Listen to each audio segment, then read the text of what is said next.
One of the things we do, and this is within our project of virtual performance improvement, is creating closeness at a distance.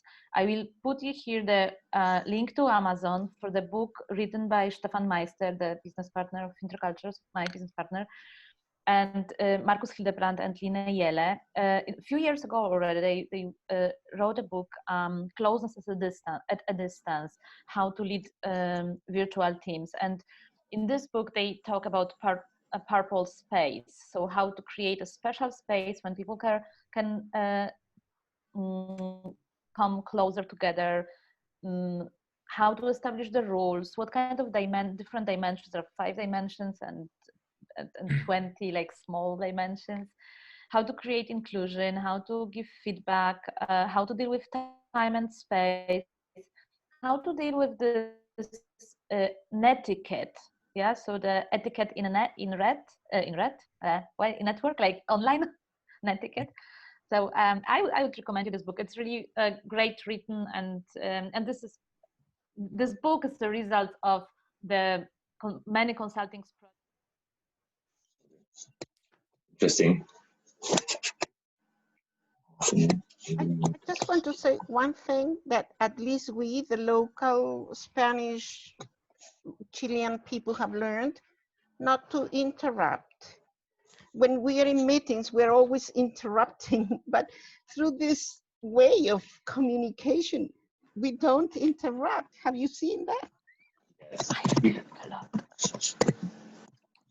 It's very interesting because above all, Spanish people used to do it a lot, you know, to speak all at the same time and yelling, and that's it.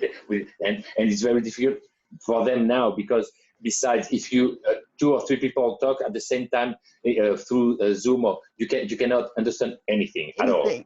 So it's one by one. It's very interesting. It's very scary somehow, because people are like watching everyone and nobody talks, you know. No, it's very so good. we raise our hands, you know, and say, I want to speak. Yeah. You know, like German people, they do it this way, you know, everybody like talks one after the other. If you don't have anything to say, you don't say anything. It's okay, no big deal.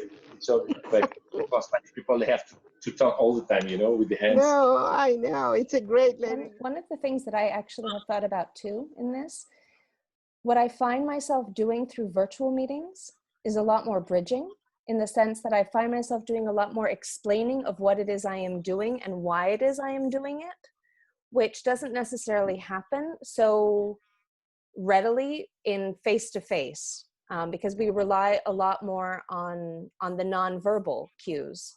When you're in a space with someone else, you're really registering much more of the nonverbal. So I'm finding that I've taken a greater step in explaining the process of what I'm doing, and that creates a space, I think, for other people to then tell me, oh, well, that's unfamiliar to me, or, oh, I had no idea, where you suddenly kind of open it up to a more, a more kind of bridging situation.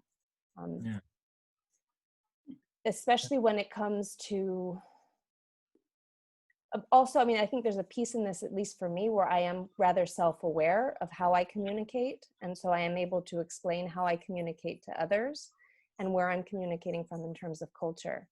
So I do feel like I have, you know, I can switch between the two, but I have a tendency to lean more towards sort of a Spanish communication style. And so I'll state that, like I'm communicating more in a Spanish way. So the thing.